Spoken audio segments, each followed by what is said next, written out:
In the dead of night, when most soldiers were checking their weapons one last time before sleep, she was already calculating wind speed and target distance. While enemy forces believed darkness was their ally, they had no idea that their greatest threat wore combat boots 2 sizes too small and carried a rifle that had never missed its mark. This is the story of how one woman turned the hunter into the hunted, and why 10 enemy combatants would never see another sunrise. In a world where snipers were considered ghosts of the battlefield, she became their nightmare. They thought night snipers were untouchable. They were wrong. What happened that night didn't just change military tactics forever. It rewrote the rules of modern warfare and proved that sometimes the most dangerous weapon isn't the one you can see coming. The first time Elena Rodriguez held a rifle, she was 7 years old and standing in her grandfather's dusty backyard in rural Texas. The weapon was nearly as tall as she was, but her small hands wrapped around it with surprising confidence. Her grandfather, a decorated Marine who had served 3 tours in Vietnam, watched as she steadied the barrel against an old fence post. "Breathe in, hold it, then let out half," he instructed in his gravelly voice. The shot happens in that quiet moment between breaths. Elena followed his guidance exactly. The tin can sitting on the wooden crate 50 yards away seemed impossibly small through the scope, but she focused until everything else disappeared. When she squeezed the trigger, the can exploded backward in a shower of metal fragments. Her grandfather's weathered face broke into a rare smile. "Natural talent," he muttered, more to himself than to her. "Some people spend years learning what you just did on your first try. That was 23 years ago. Now, at 30, Staff Sergeant Elena Rodriguez was crouched in a bombed-out building in Afghanistan, her eye pressed against the scope of a custom-modified M24 sniper rifle. The weapon had become an extension of her body over the past 8 years of military service. She knew its weight, its balance, and exactly how it would behave in any weather condition. The building she occupied had once been someone's home. Family photographs still hung crooked on cracked walls, and children's toys lay scattered across the floor, covered in plaster dust. Elena tried not to think about the family that had lived here, tried not to imagine their faces, or wonder where they had gone when the fighting reached their neighborhood. Instead, she focused on her mission. Intelligence reports indicated that a high-value target would be moving through this sector tonight. The target was known as the Surgeon, a bomb maker whose improvised explosive devices had killed dozens of coalition forces over the past year. His real name was Ahmad Hassan, and he had become one of the most wanted men in the region. Elena adjusted her position slightly, feeling the familiar ache in her lower back from hours of remaining motionless. Her spotter, Corporal Jake Morrison, lay beside her with powerful binoculars, scanning the streets below. Morrison was 22, fresh-faced, and still believed that war was something you could understand by reading about it in books. "Movement, 2 o'clock, Morrison whispered, his voice barely audible even in the silence of the ruined room. Elena shifted her scope to the right, tracking across broken windows and collapsed balconies until she found what Morrison had spotted. A figure in dark clothing was moving carefully along the shadow of a wall, staying close to cover. Through her night vision scope, she could make out more details. Male, average height, carrying something in his left hand. "Range?" she asked quietly. Morrison consulted his equipment. 430 meters. Wind speed is minimal, maybe 3 miles per hour from the southwest. Elena made mental calculations automatically. At that distance, with minimal wind, the shot would be straightforward if this was indeed their target. But Hassan was known for his caution. He never moved alone, and he often used decoys to confuse coalition forces. As if responding to her thoughts, 2 more figures emerged from a doorway further down the street. Then, another from an alley. Elena counted 6 men total, all moving in a coordinated pattern that suggested military training. This wasn't a random group of civilians trying to navigate dangerous streets after curfew. Multiple targets, she reported into her radio headset. 6 individuals moving in tactical formation. Cannot confirm primary target identity. The voice of her commanding officer, Major Williams crackled through her earpiece. Rodriguez, you have authorization to engage if you can identify Hassan. But we need positive identification. The intelligence is solid. He's supposed to be in your sector tonight. Elena continued tracking the group through her scope. They were moving toward what intelligence had identified as a safe house, a building where weapons and bomb-making materials were suspected to be stored. If Hassan was among them, this could be the opportunity they had been waiting for. The lead figure stopped suddenly and turned to scan the surrounding buildings. Even from 400 meters away, Elena could see enough detail through her advanced scope to make out facial features. The man had a distinctive scar running from his left temple to his jawline, a scar that matched the description in Hassan's intelligence file.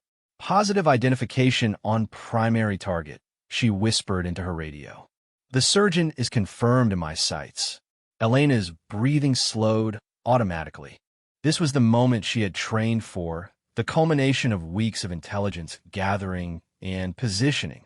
Hassan had been responsible for attacks that killed soldiers she had known personally.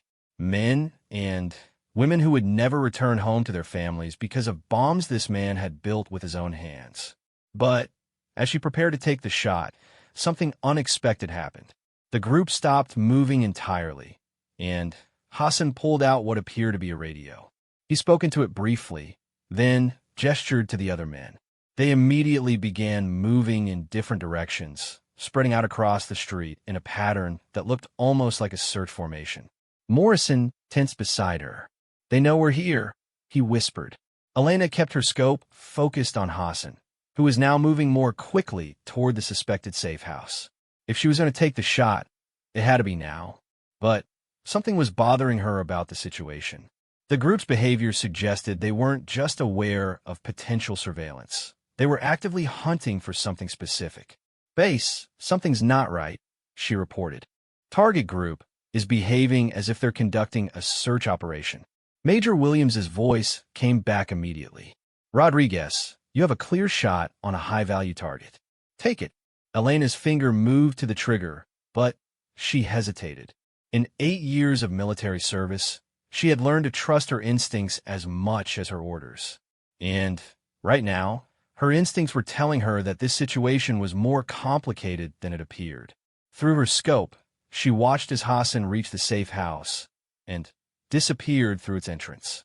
The other 5 men took up positions around the building, creating a defensive perimeter. But their positioning wasn't random. They were covering specific approach routes, as if they knew exactly where an attack might come from.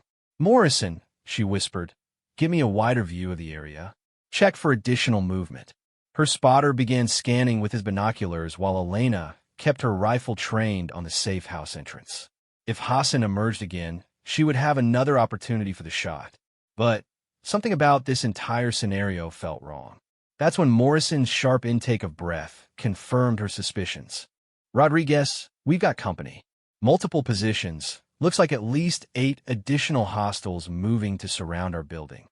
Elena's blood turned cold. They weren't hunting Hassan. Hassan was hunting them. The intelligence that had led them to this position hadn't been accurate. It had been bait. "Base, we need immediate extraction," she said into her radio. "Position is compromised. Multiple hostiles converging on our location." Static answered her. Then nothing. Elena tried the radio again, adjusting frequencies, but got only dead air. Their communications had been cut or jammed. They were on their own in a building surrounded by enemy forces, with limited ammunition and no backup coming. Morrison was tracking the approaching hostiles through his binoculars. "They're professional," he reported. "Military training, proper equipment. This isn't some random militia group." Elena made a quick decision. They couldn't stay in their current position. It was too exposed and would become a death trap once the enemy forces reached the building. But they also couldn't simply run. The hostiles had positioned themselves to cut off obvious escape routes. "We're moving to the roof," she told Morrison. "Better sight lines, and maybe we can get our radio working from higher elevation." They gathered their equipment quickly but quietly. Elena's rifle case contained extra ammunition, and Morrison carried additional supplies, including night vision equipment and a backup radio. They moved through the ruined house like shadows, avoiding areas where loose debris might give away their position. The staircase to the upper floors was partially collapsed, but still navigable. Elena went first, testing each step carefully before putting her full weight on it. The building groaned around them, damaged by previous bombing, but still structurally sound enough to support their movement. As they climbed, Elena's mind was racing through tactical options. They were outnumbered at least 2-1, possibly more. The enemy knew their general location, but not their exact position within the building. That gave them some advantage, but not much. From the second floor, they could see more of the surrounding area through broken windows. The enemy forces were indeed professional. They moved with discipline and coordination that suggested significant training. This wasn't the usual insurgent activity they had been dealing with. This was something else entirely. Elena set up her rifle at a window that provided good sight lines while remaining partially concealed. Morrison worked on the backup radio, trying different frequencies to re-establish contact with their base. The silence from their command structure was almost as concerning as the enemy forces surrounding them. "Got something?" Morrison whispered, holding up the radio. "Weak signal, but I'm picking up chatter." Elena listened as Morrison adjusted the radio settings. Through the static, they could hear fragmentary conversations in both English and what sounded like Arabic. The English conversations were clearly military communications, but they weren't using standard coalition call signs or procedures. "That's not our people," Elena realized. "Someone else is operating in this area." The pieces of the puzzle began falling into place in her mind. The intelligence that had brought them to this location hadn't been accurate. It had been deliberately planted. Someone had wanted coalition forces to come to this specific building at this specific time. The question was why. Through her scope, Elena could see that the enemy forces had stopped their approach and taken up defensive positions around the building. They weren't preparing for an immediate assault. They were waiting for something. Morrison suddenly grabbed her arm. "Rodriguez, look at this." He was pointing to something he had discovered while setting up the radio, a small electronic device attached to the wall behind a piece of loose wallpaper. Elena examined it carefully without touching it. It was clearly surveillance equipment, probably both audio and video capability. "We've been watched since we got here," she realized. "This whole thing is a setup." The implications were staggering.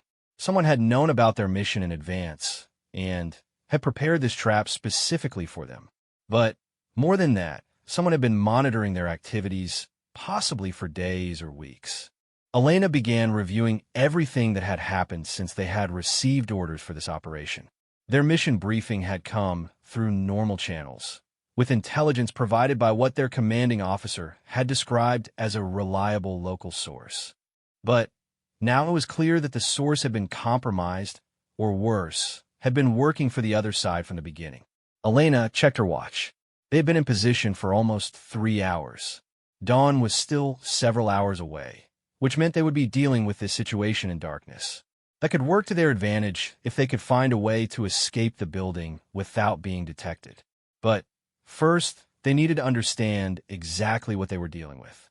Elena adjusted her scope and began systematically scanning the enemy positions, counting personnel, and identifying equipment. What she saw made her stomach tighten. These weren't typical insurgent fighters. They carried advanced weapons, wore body armor, and moved with the kind of precision that came from extensive training.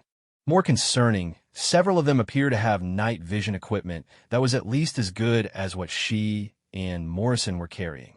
"Morrison," she whispered, "we're not dealing with local fighters. This is a professional military unit." The young corporal looked at her with wide eyes. "But who's military?" That was the question that would determine whether they lived through the night. Elena continued her surveillance, looking for any identifying marks or equipment that might provide a clue about the origin of the forces surrounding them. What she found was more disturbing than she had expected. The weapons the hostiles carried were a mix of Russian and American manufacture. Their communications equipment appeared to be military grade, but not standard issue for any single country's armed forces. Most telling, Their tactical coordination suggested a level of joint training that was unusual for irregular forces. Elena had seen enough. These were mercenaries or special operations forces from multiple countries, working together on some kind of joint operation. The fact that they had been able to coordinate with local intelligence sources to set up this trap meant they had significant resources and planning capability. "We need to get out of here," she told Morrison. "But we're not running. We're going to make them pay for this trap." Morrison looked confused. "Rodriguez, we're outnumbered and cut off. Shouldn't we focus on escape and evasion?" Elena checked her rifle and ammunition count. She had enough rounds for sustained engagement, and her position provided excellent sight lines to most of the enemy positions. More importantly, the enemy forces had positioned themselves assuming that she and Morrison would either try to escape or hunker down defensively. They weren't expecting an aggressive response from a two-person team. "Sometimes the best defense is a good offense," Elena said, settling into a stable shooting position. "Besides, these people killed American soldiers with their trap. That makes this personal." Through her scope, Elena selected her first target, a figure in tactical gear positioned behind a concrete barrier about 300 meters away. The man was clearly serving as an observer, probably reporting on activity in the building to his commander. Elena controlled her breathing, let out half a breath, and gently squeezed the trigger. The rifle kicked against her shoulder with familiar authority. Through the scope, she saw the target drop immediately. "One down, at least 10 to go." The sound of the shot echoed through the night, and immediately the enemy positions erupted with activity. But Elena was already tracking to her second target, a figure who had started to move from cover to investigate what had happened to the first man. The second shot came 15 seconds after the first. Another target eliminated. "Rodriguez, they're moving," Morrison reported urgently. "Looks like they're preparing to assault the building." Elena smiled grimly as she chambered another round. "Let them come. I've got plenty of ammunition, and they still don't know exactly where we are." What the enemy forces didn't understand was that they weren't dealing with a trapped sniper trying to escape. They were dealing with a hunter who had just found her prey. And Elena Rodriguez had never been better at anything in her life than she was at making impossible shots in impossible situations. The real fight was about to begin. The third shot came as the enemy forces were still processing the loss of their first two men. Elena had identified the unit's communications operator, a figure crouched behind a damaged vehicle, holding what appeared to be a radio handset. Taking out their communications would force them to rely on hand signals and make coordination much more difficult. The bullet struck the communications operator in the chest, sending him backward into the vehicle. Elena was already moving, pulling back from the window as return fire began to pepper the building around her position. "Time to relocate," she told Morrison, who was gathering their equipment with practiced efficiency. They moved deeper into the building, Elena carrying her rifle while Morrison handled the spotting equipment and backup ammunition. The structure was larger than Elena had initially realized.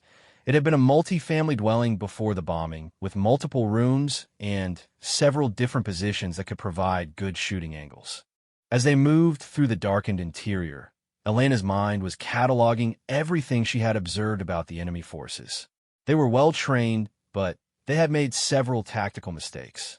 Most importantly, they had positioned themselves assuming that she would remain in a fixed position, a classic error when dealing with a mobile sniper. Elena found another window that provided a different angle on the street below. From this position, she could see enemy forces that had been hidden from her previous location. More concerning, she could see that additional personnel were arriving, at least 4 more figures approaching from the south. "They're bringing in reinforcements," she reported to Morrison. "We need to thin their numbers before they can coordinate a proper assault." Through her scope, Elena studied the new arrivals. Unlike the original forces, these newcomers were moving more cautiously, staying in cover and communicating through hand signals rather than radio. They had learned from the fate of their communications operator. Elena selected a target, one of the original enemy soldiers who had taken up position behind a low wall. The man thought he was safely concealed, but From Elena's elevated position, she could see enough of his torso to make an accurate shot. Her fourth kill came at 11:47 p.m., according to the luminous dial of her watch. The response was immediate and overwhelming. Enemy forces opened fire on the building from multiple positions, sending hundreds of rounds into the structure. Windows exploded, chunks of masonry flew through the air, and the building shook under the impact of concentrated automatic weapons fire. Elena and Morrison pressed themselves against an interior wall, waiting for the barrage to subside. When it finally did, the silence that followed was almost more unnerving than the gunfire had been. "They're trying to suppress us while they move closer," Elena whispered. Standard tactic for dealing with a sniper. Overwhelming firepower followed by rapid advance. She moved to a different window, one that faced a direction the enemy might not expect. Sure enough, she could see figures moving through the darkness, using the cover of their own gunfire to advance on the building. Elena's fifth shot caught one of the advancing soldiers in mid-stride. The man crumpled to the ground just 20 meters from the building's entrance. But as she prepared to engage another target, Elena noticed something that made her pause. One of the enemy soldiers was carrying equipment she hadn't seen before, a long, cylindrical object that could only be a rocket-propelled grenade launcher. "Morrison, we need to move. Now." Elena grabbed her essential equipment, while Morrison snatched up the radio gear. "They've got RPGs. This position is about to become uninhabitable." They made it to the staircase just as the first rocket-propelled grenade slammed into the side of the building. The explosion was deafening, and the entire structure shook like it was in an earthquake. Dust and debris rained down from the ceiling as Elena and Morrison climbed toward the roof. The second RPG hit as they reached the top floor. This time, Elena could hear the sound of structural damage, support beams cracking under stress, walls beginning to buckle. The building wouldn't survive many more direct hits. On the roof, Elena found herself in an entirely different tactical situation. She had better sightlines and could see the full scope of what they were facing. The enemy had positioned at least 15 personnel around the building, with more arriving every few minutes. But from the roof, she also had better escape routes, adjacent buildings that could be reached by jumping across narrow alley gaps. More importantly, from the roof, she could see something that changed everything about the situation. About half a mile away, there was activity at what appeared to be a military compound. Vehicles were moving, and she could see lights that suggested significant personnel movement.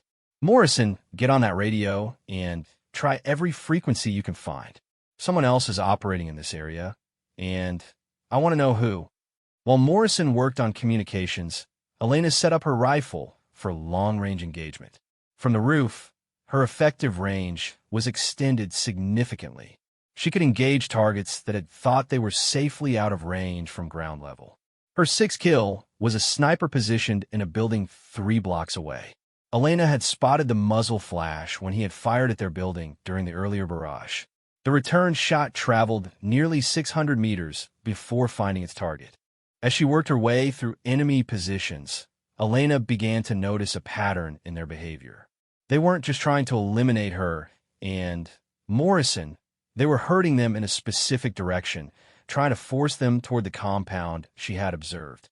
"Rodriguez." Morrison's excited whisper got her attention. "I've got coalition forces on the radio. There's a Marine unit about 2 miles north of here, and they're tracking the same activity we are." Elena took the radio handset. "Bravo unit, this is Sniper Team 7. We are under attack by unknown forces and need immediate support. Our position is compromised, and we have eliminated 6 hostile targets." The response came back immediately. "Sniper Team 7, this is Captain Martinez, Marine Force Recon. We have been tracking your situation. Intelligence indicates you may have stumbled into a joint operation between foreign special forces units. Can you maintain your position for extraction?" Elena looked around at the damaged building, listened to the sound of enemy forces organizing for another assault, and made a quick calculation. Negative on holding position. Building is taking RPG fire, and won't survive much longer. We're going mobile, and we'll continue engagement while moving toward your position. Roger that. Be advised, satellite intelligence shows at least 20 hostiles in your immediate area, with more arriving. You're dealing with professional military units from multiple countries. That confirmed Elena's suspicions. This wasn't just a trap. It was part of a larger operation involving foreign special forces operating illegally in Afghanistan. The fact that they had been able to compromise coalition intelligence sources meant this was a sophisticated long-term operation. Elena's seventh kill came as enemy forces were preparing to fire another RPG at the building. She eliminated the RPG operator just as he was shouldering the weapon, causing him to fall backward and the grenade to explode harmlessly in the air. But the explosion drew attention to her position on the roof. Immediately, multiple weapons opened fire on her location. Elena rolled away from the roof edge as bullets whined overhead, several coming within inches of her body. "Time to go," she told Morrison. "We're moving to the adjacent building." The gap between buildings was about 8 feet, easily manageable under normal circumstances, but more challenging while carrying equipment and under enemy fire. Elena went first, launching herself across the gap while Morrison provided covering fire with his sidearm. She landed hard on the adjacent roof, feeling the impact in her knees and shoulders. But she was across, and the new position provided even better sight lines for continuing the engagement. Morrison made the jump successfully, though he landed awkwardly and twisted his ankle. "I'm good," he assured Elena before she could ask. "Just a little sore." From a new building, Elena could see that the enemy forces were repositioning again. They had realized that their targets were mobile and were adapting their tactics accordingly.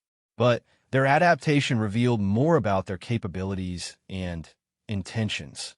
Elena watched through her scope as the enemy commander, identifiable by the way other soldiers deferred to him, coordinated the repositioning. He was using hand signals that Elena recognized from her military training, but they weren't standard American or NATO signals. They appeared to be Russian military communications protocols. Her 8th kill was the enemy commander himself. Elena had waited until he was clearly exposed while giving directions to his subordinates. The shot traveled 420 meters and struck him in the head, eliminating him instantly. The effect on enemy morale was immediate and obvious. Without their commander, the remaining forces began to show less coordination and more hesitation. Some of them began looking toward the distant compound, as if considering withdrawal. But Elena wasn't finished. She had started this engagement with the intention of making the enemy pay for their trap, and she meant to follow through completely. Morrison was tracking additional targets through his binoculars. "Movement from the compound," he reported. "Looks like vehicles heading this way. 3, maybe 4 trucks." Elena could see the approaching vehicles through her scope. They appeared to be military transport trucks, probably carrying reinforcements. If those additional personnel reached the immediate area, she and Morrison would be facing overwhelming odds. "We need to discourage those reinforcements," Elena said, calculating range and wind speed for the approaching vehicles. Her 9th kill was the driver of the lead truck. The vehicle swerved off the road and crashed into a damaged building, blocking the route for the vehicles behind it. The other truck stopped, and Elena could see personnel dismounting and taking defensive positions. But the crash had another effect. It had attracted attention from the Marine unit that was supposed to be approaching their position. Elena could hear the sound of helicopters in the distance, getting closer. "Extraction inbound," Morrison reported from the radio. 2 helicopters, ETA 5 minutes. Elena smiled grimly as she selected her final target, an enemy soldier who was trying to coordinate the remaining forces in the absence of their dead commander. This man had made the mistake of using a flashlight to read what appeared to be a map or tactical plan. Her 10th kill came at 12:43 a.m., just as the sound of approaching helicopters became clearly audible to everyone in the area. The remaining enemy forces immediately began withdrawing toward the compound, abandoning their positions around the building. Elena watched them through her scope, but didn't pursue additional targets. She had accomplished what she set out to do. She had turned the hunters into the hunted and made them pay dearly for their trap. The Marine helicopters arrived with searchlights blazing and door gunners ready for action. But by the time they established a perimeter around Elena and Morrison's position, the enemy forces had melted away in the night like ghosts. As Elena and Morrison were lifted away from the rooftop by rescue harness, Elena looked down at the scene of the engagement. 10 enemy soldiers lay dead in the streets below, victims of precision marksmanship that had turned a carefully planned trap into a tactical disaster for the attacking force. But Elena knew this was just the beginning. The fact that foreign special forces were operating in Afghanistan with access to coalition intelligence meant there were larger problems that needed to be addressed. The enemy had underestimated her once, but they wouldn't make that mistake again. The real war was just getting started. 3 days after the rooftop extraction, Elena sat in a secure briefing room at Bagram Airfield, staring at photographs of the 10 men she had killed. The faces looked back at her from intelligence files that had been compiled with impressive speed. Russian special forces, Iranian military advisors, Syrian intelligence operatives, and 2 men whose identities remained classified but whose equipment suggested they were from a Western intelligence agency. Colonel Sarah Chun, the base intelligence officer, spread additional photographs across the metal table. What you stumbled into wasn't just a trap, Rodriguez. It was a meeting. These 10 individuals represented at least 5 different countries, and they were coordinating something big. Elena studied the photographs more carefully. Now that she knew what she was looking at, she could see details that made more sense. The mixed equipment she had observed wasn't random. It was intentional, designed to allow operatives from different countries to work together seamlessly. What kind of meeting requires that level of international cooperation? Elena asked. Colonel Chun pulled out a laptop and opened a classified presentation, the kind that plans to destabilize the entire region. Intelligence intercepts suggest they were coordinating attacks on coalition supply lines, sharing information about troop movements, and possibly planning something much larger. The presentation showed maps of Afghanistan with red markers indicating suspected foreign operative activities. There were far more markers than Elena had expected, dozens of them scattered across the country, with concentrations near major coalition bases and supply routes. Major Williams, Elena's commanding officer, entered the briefing room carrying a thick folder. Rodriguez, what you did 3 nights ago has blown open the biggest intelligence operation we've seen since the beginning of this conflict. Those 10 kills weren't just eliminations. They were intelligence goldmine. Elena felt a chill run down her spine. What do you mean? Major Williams opened the folder and pulled out intercepted communications transcripts.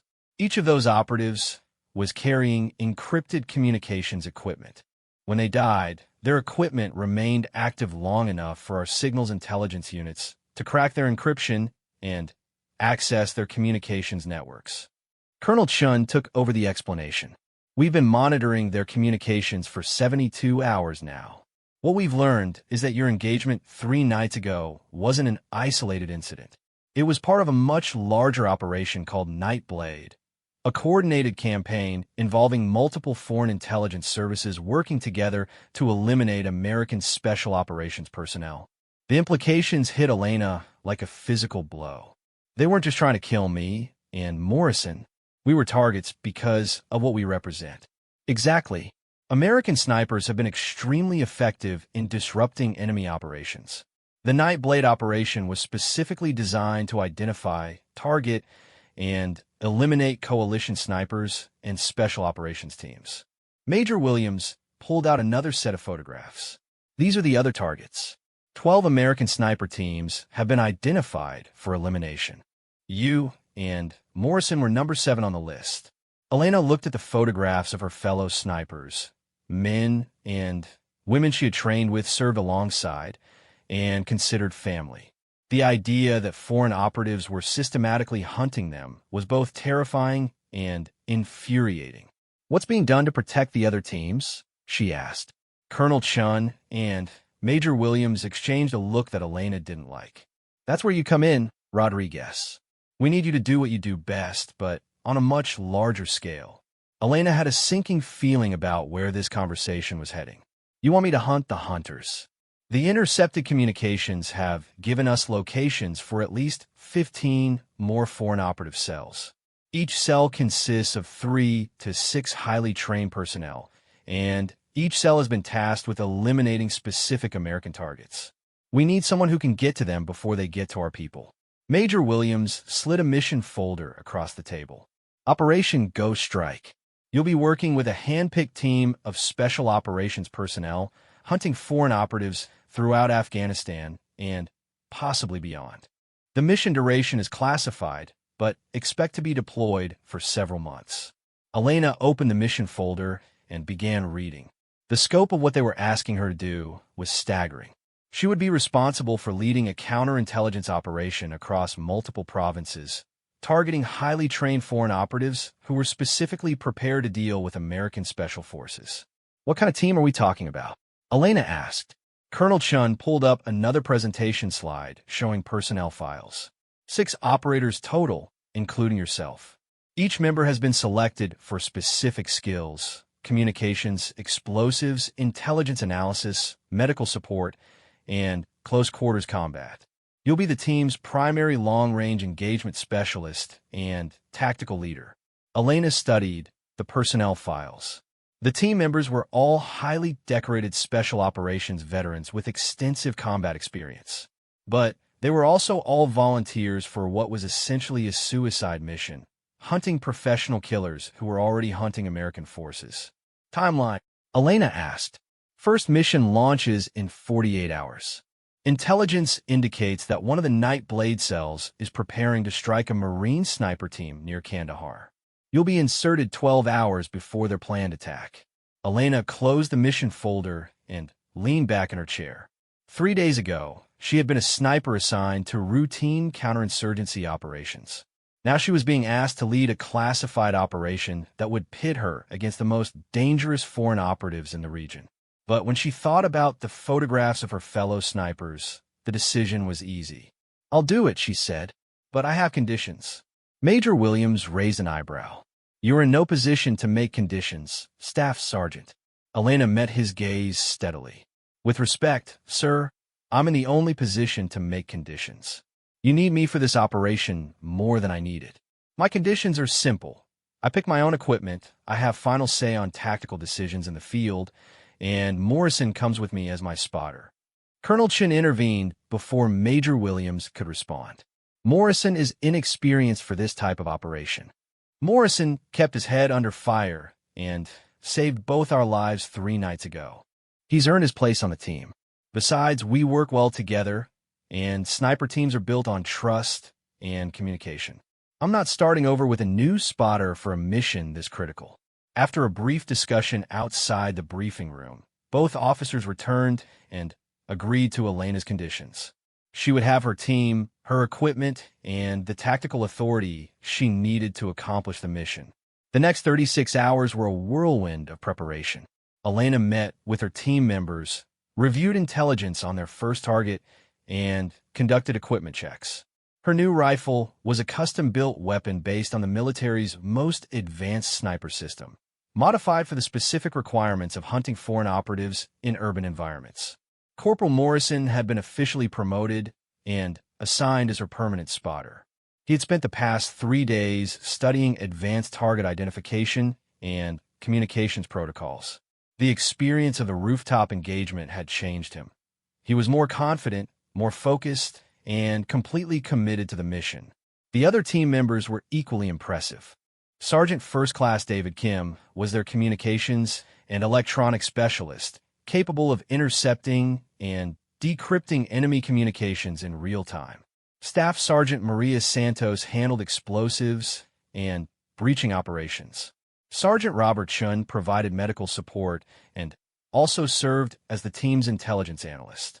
Captain James Wheeler was their close-quarters combat specialist and would serve as Elena's second-in-command for tactical operations. Their first mission briefing took place in a secure hangar at Bagram Airfield.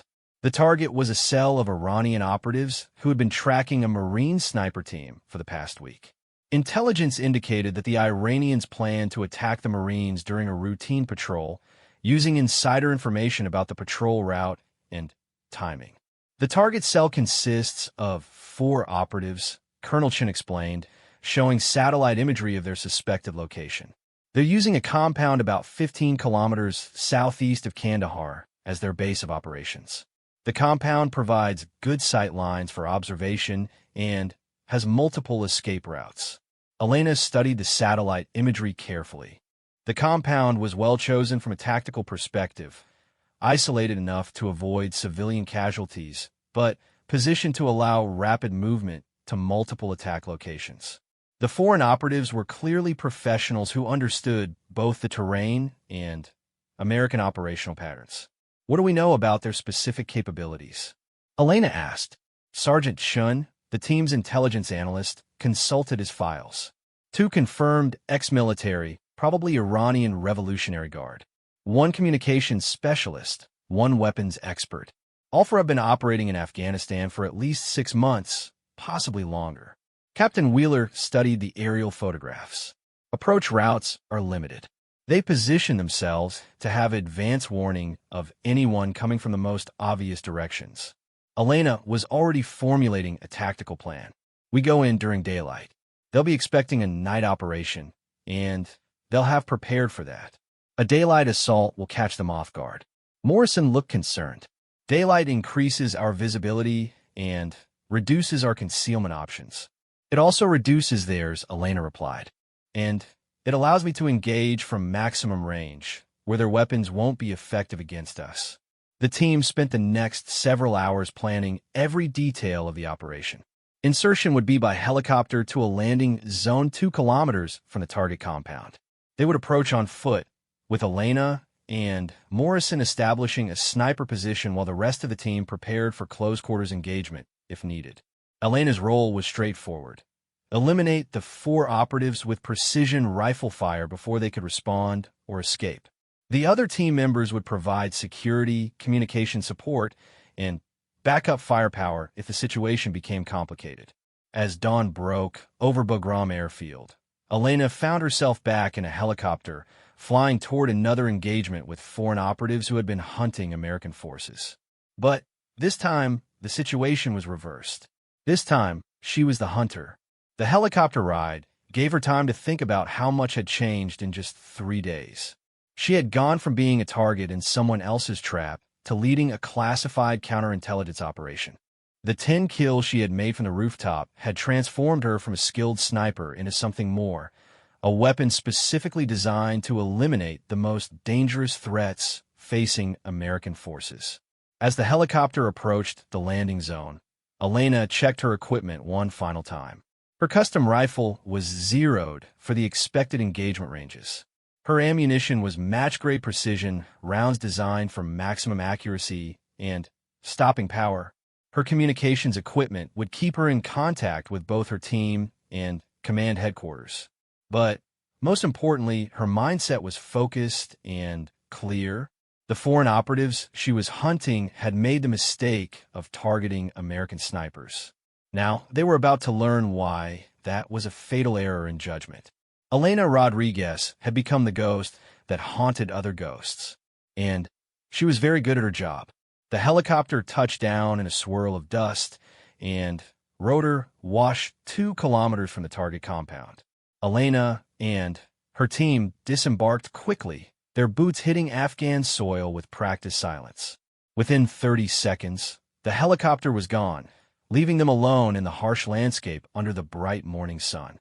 Elena immediately took point, leading the team toward their objective while constantly scanning for signs of enemy surveillance.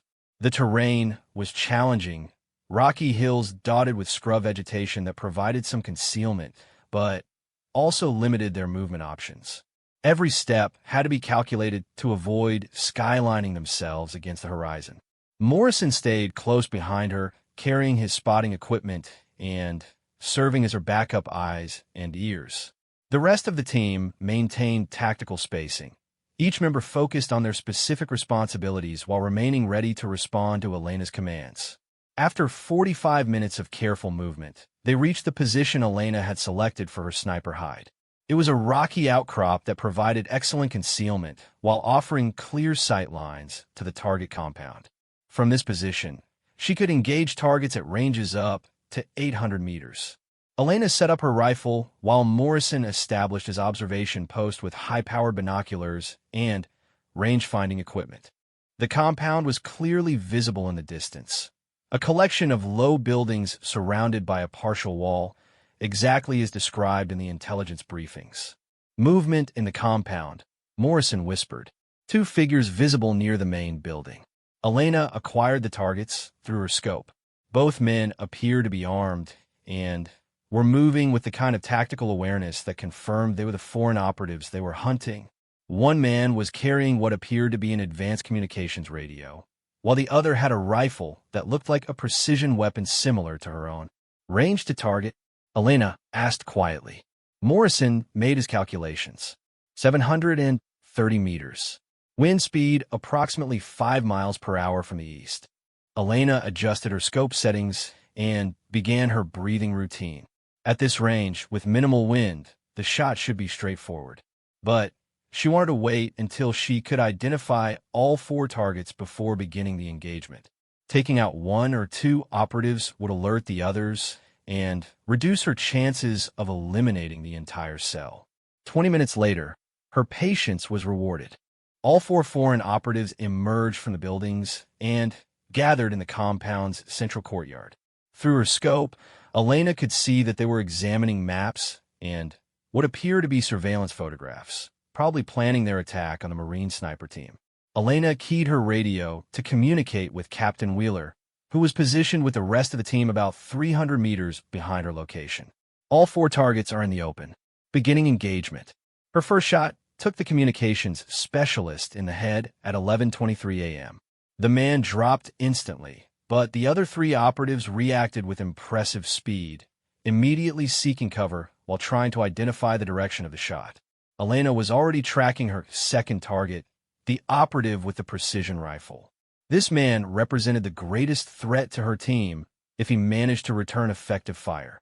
Her second shot caught him as he tried to reach a covered position, striking him in the chest and spinning him around before he collapsed. The 2 remaining operatives had taken cover behind a low wall, but Elena's elevated position allowed her to see portions of their bodies. She waited patiently, knowing that they would eventually have to move to reach better cover or attempt to escape. Her third shot came when one of the operatives tried to dash from the wall to a nearby building. The bullet caught him in mid-stride, and he tumbled to the ground without reaching his intended destination. The 4th operative had learned from watching his companions die. He remained in cover behind the wall, not moving, probably hoping that Elena would lose patience and expose herself by changing positions. But Elena had all day, and she was comfortable waiting. The stalemate lasted for nearly an hour. Elena kept her rifle trained on the wall, while Morrison monitored other areas of the compound for any sign of movement. The rest of the team remained in their security positions, watching for potential reinforcements or escape attempts. Finally, the 4th operative made his mistake. He attempted to communicate with someone using a handheld radio, exposing just enough of his head and shoulder above the wall to give Elena a shot. Her 4th shot completed the mission. All 4 foreign operatives were eliminated, and the immediate threat to the Marine sniper team had been neutralized. Elena and her team conducted a rapid search of the compound, collecting intelligence materials and weapons before calling for extraction.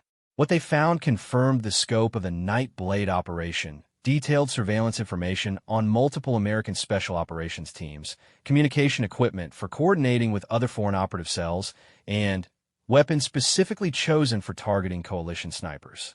The helicopter extraction went smoothly, and within hours Elena found herself back at Bagram Airfield, being debriefed by Colonel Chun and Major Williams. The success of the first Ghost Strike mission had earned immediate approval for expanded operations. Intelligence analysis of the materials you recovered indicates at least 12 more active cells, Colonel Chin reported. Each cell is targeting specific American units, and the coordination between them is more sophisticated than we initially realized. Elena studied the updated intelligence maps. The scope of the foreign operation was staggering. Operatives from at least 6 different countries were working together to systematically eliminate American special forces throughout Afghanistan. The Night Blade operation represented a level of international cooperation against U.S. forces that was unprecedented. "What's our next target?" Elena asked. Major Williams pulled out another mission folder. A cell of Syrian operatives near Herat. They've been tracking an Army Ranger unit for 2 weeks and appear to be planning an ambush during a scheduled patrol tomorrow. Elena opened the folder and began studying the intelligence. This mission would be more challenging.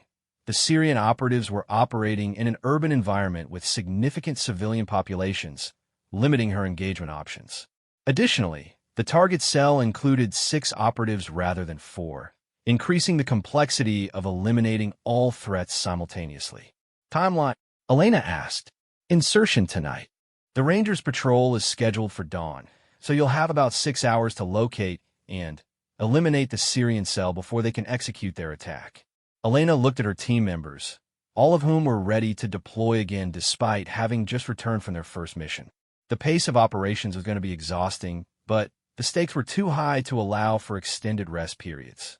Over the next 3 weeks, Elena's Ghost Strike team conducted 7 more missions, eliminating foreign operative cells throughout Afghanistan. Each mission brought new challenges and revealed additional details about the scope of the Nightblade operation. The Syrian cell near Herat had been eliminated during a night operation that required Elena to make shots in complete darkness using advanced thermal imaging equipment. 6 targets neutralized in less than 10 minutes.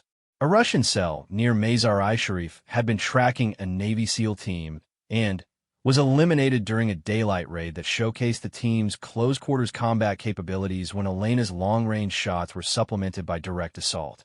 Iranian operatives near Jalabad had been eliminated during a complex operation that required the team to infiltrate through an active marketplace, demonstrating their ability to operate in civilian areas without causing collateral damage. Each successful mission provided additional intelligence about the Nightblade operation and revealed the true scope of what they were fighting. Foreign intelligence services had invested significant resources in tracking and eliminating American Special Operations personnel, viewing these elite units as strategic threats that needed to be neutralized. But Elena's success had not gone unnoticed by the enemy. Intercepted communications indicated that the foreign operatives were adapting their tactics specifically to counter the Ghost Strike team. They knew that someone was systematically hunting them, and they were beginning to hunt back. The warning came during a routine intelligence briefing after Elena's team had eliminated their 8th foreign operative cell. Colonel Chin's expression was more serious than usual as she presented the latest intelligence. "We've intercepted communications indicating that Nightblade commanders have identified you specifically as a priority target," Colonel Chin reported. "They know your name, your capabilities, and they're assigning their best operatives to eliminate your team." Elena felt a familiar chill. The situation was becoming a mirror image of what had started this entire operation. Foreign operatives were planning to trap her, just as they had attempted 3 weeks ago. "What do we know about their capabilities?" Elena asked. Major Williams consulted classified files.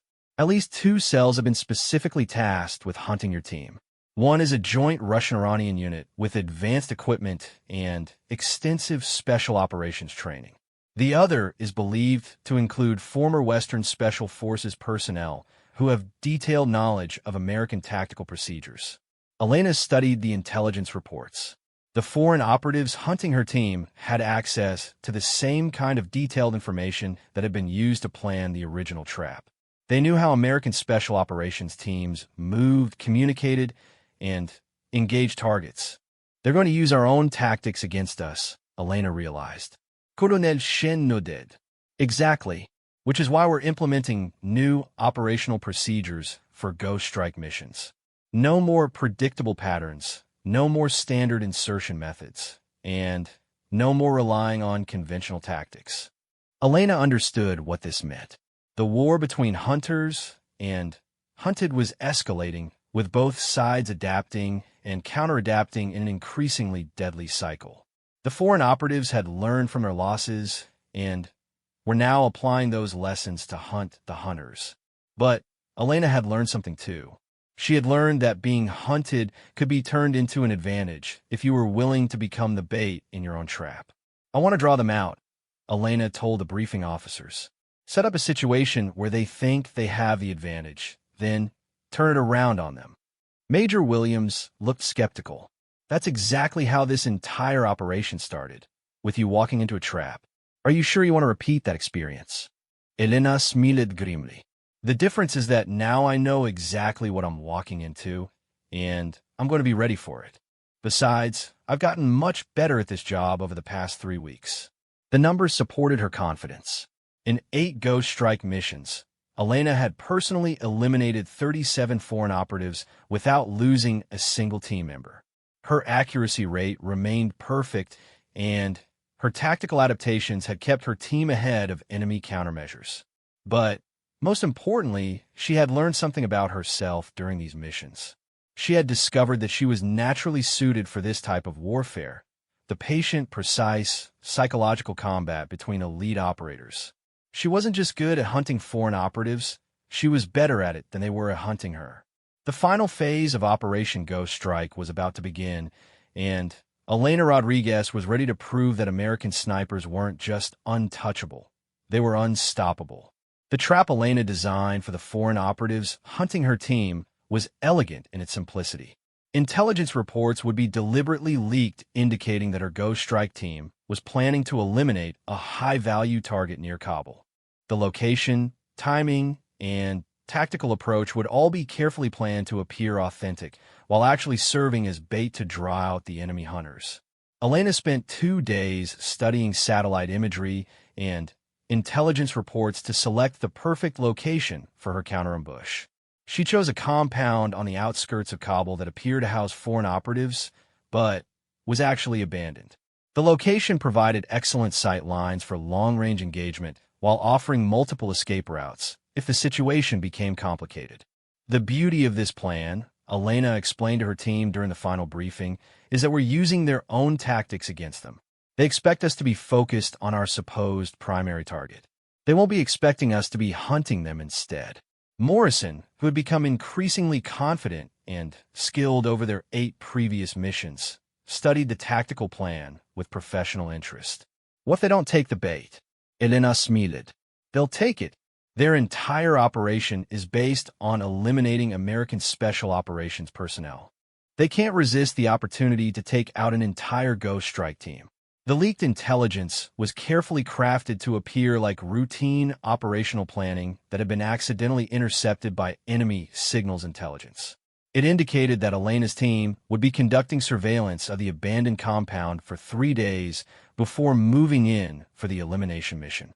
Colonel Chun and Major Williams had initially been skeptical of Elena's plan, but the intelligence intercepts that followed the leaked information convinced them that the trap was working. Foreign operative cells throughout the region began repositioning, with at least 2 cells confirmed to be moving toward the Kabul area.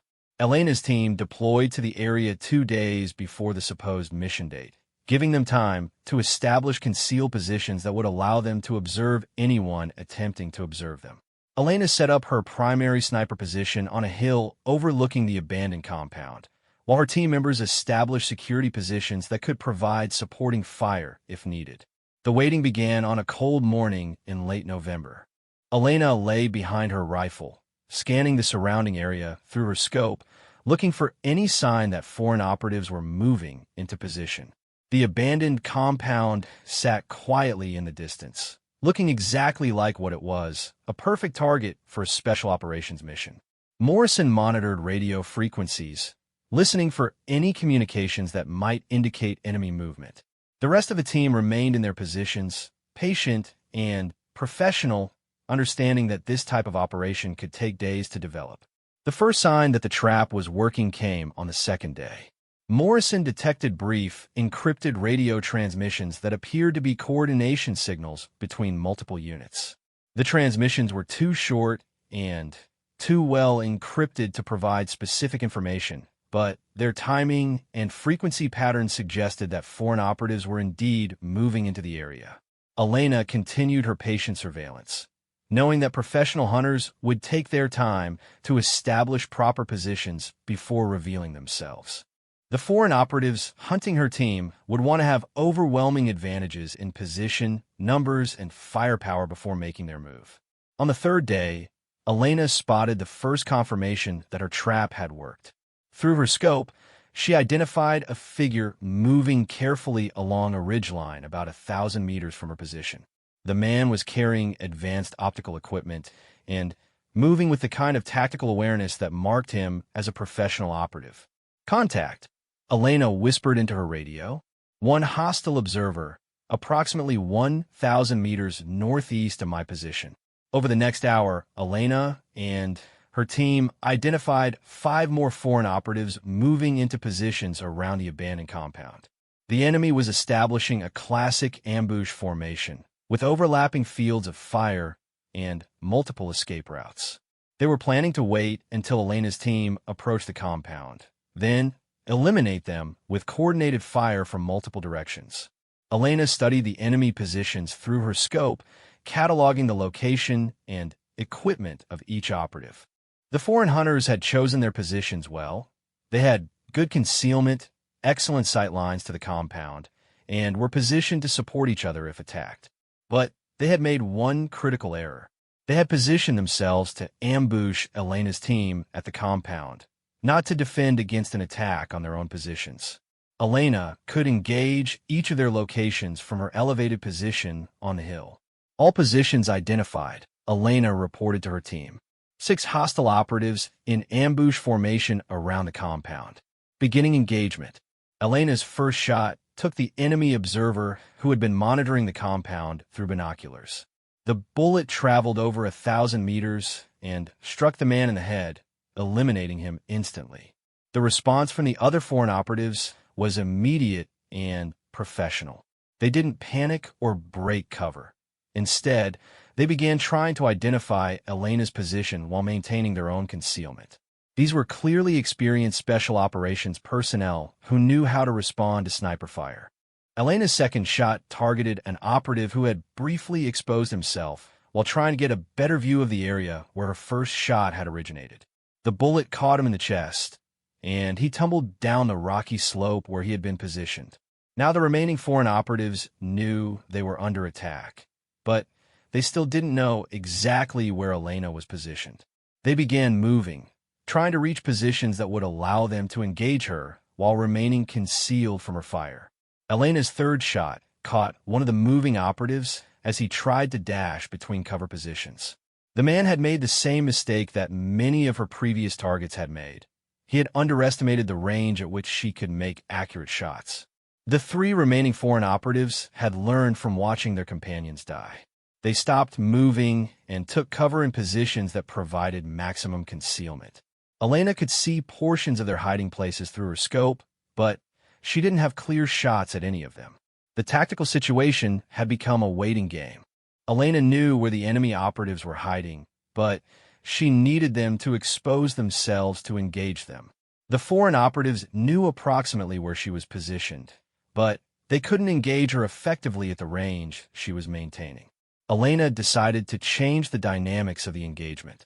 She keyed her radio to communicate with Captain Wheeler and the rest of her team. "I'm going to reposition to get better angles on the remaining targets. Maintain security on my current position to make them think I'm still here." Elena carefully withdrew from her primary position, leaving behind equipment that would continue to provide the appearance of an occupied sniper hide. She moved to an alternate position about 200 meters away that would give her different angles on the enemy hiding places. From her new position, Elena could see portions of the remaining foreign operatives that had been concealed from her original location. More importantly, the enemy operatives were still focused on her original position, not expecting her to have moved. Her fourth shot came from an unexpected angle, catching one of the foreign operatives who thought he was safely concealed behind a large rock. The bullet struck him in the shoulder, wounding him severely, but not killing him instantly. The wounded operative's reaction revealed the location of one of his companions, who moved to provide assistance. Elena's fifth shot eliminated the Good Samaritan before he could reach his wounded colleague. One foreign operative remained, and Elena knew this would be the most dangerous engagement of the entire operation. The last enemy hunter had watched 5 of his companions eliminated and had probably identified Elena's new position. He would be planning his response carefully, waiting for the right moment to strike back. Elena waited patiently, scanning the area where she believed the last operative was hidden. This man represented the culmination of everything she had learned over the past month. He was a professional hunter who had come to Afghanistan specifically to eliminate her and her team. The final engagement came when the wounded operative tried to crawl to better cover. The movement attracted Elena's attention, but it was also exactly what the last foreign operative had been waiting for. As Elena focused on the wounded man, the final enemy hunter exposed himself just long enough to fire a shot at Elena's position. The enemy bullet struck the rock beside Elena's head, sending stone fragments across her face and forcing her to take cover. For the first time in any of her Ghost Strike missions, she was under accurate return fire from a skilled opponent. Elena wiped blood from a cut on her cheek and repositioned her rifle. The last foreign operative had revealed his location with his shot, but he was already moving to a new position. Elena tracked his movement through her scope, leading the target like a hunter tracking a running deer. Her 6th and final shot of the engagement caught the foreign operative as he tried to reach better cover. The bullet struck him center mass, and he collapsed beside the rocks where he had been attempting to hide. Elena kept her scope trained on all the enemy positions for another 10 minutes, watching for any sign of movement. When she was satisfied that all 6 foreign operatives had been eliminated, she signaled her team to move in for intelligence collection and mission completion. The search of the enemy positions revealed the most sophisticated intelligence operation Elena had encountered. The foreign operatives had been carrying detailed surveillance information not just about her team, but about dozens of American Special Operations personnel throughout Afghanistan. They had photographs, personal information, tactical assessments, and planned elimination schedules for targets across the entire theater of operations. Most disturbing, they had detailed information about Elena herself, her background, her training, her previous missions, and psychological profiles that had been developed specifically for planning operations against her. The foreign intelligence services had invested significant resources in understanding her capabilities and developing tactics to counter them. During the helicopter extraction, Elena reviewed the captured intelligence materials while her team secured the area. What she found confirmed that the Night Blade operation had been even larger and more sophisticated than anyone had realized. Foreign operatives had been systematically targeting American Special Operations personnel for months, possibly years. But the intelligence also revealed something else. The operation she had just completed had effectively eliminated the Night Blade command structure in Afghanistan. The 6 foreign operatives she had killed included the regional coordinators for the entire operation. Without their leadership and coordination, the remaining foreign operative cells would be significantly less effective. Back at Bagram Airfield, Elena found herself in another briefing room, but this time the atmosphere was different. Colonel Chun and Major Williams were accompanied by senior officers from multiple intelligence agencies, all interested in the intelligence windfall from the final Ghost Strike mission.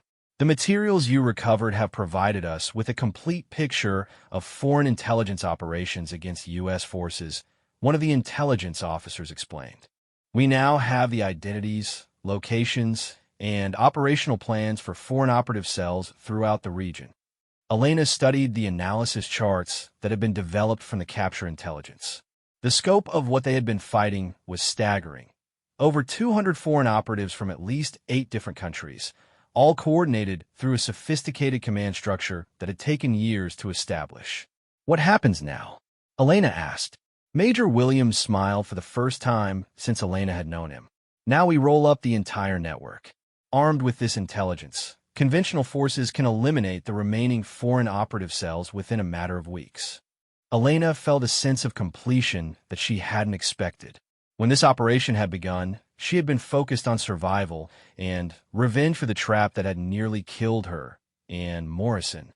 But it had evolved into something much larger, a strategic victory that would protect American forces throughout the region. "There is one more thing," Colonel Chen said, pulling out a folder with Elena's name on it. "Your performance during Operation Ghost Strike has earned you promotion to Sergeant First Class and assignment to a new classified unit that will be responsible for similar operations worldwide." Elena looked at the promotion orders and assignment papers.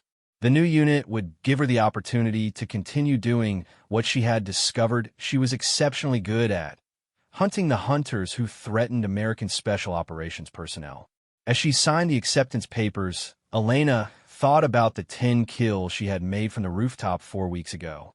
Those shots had seemed like the end of something at the time, but they had actually been the beginning of a new phase of her military career. Elena Rodriguez had proven that night snipers weren't untouchable. She had become the ghost that haunted other ghosts, and she was very good at her job. The foreign operatives who had thought they were the hunters had learned too late that they had become the hunted. And in the deadly game of international special operations, Elena Rodriguez never missed her target. The war between hunters and hunted was over. Elena had won.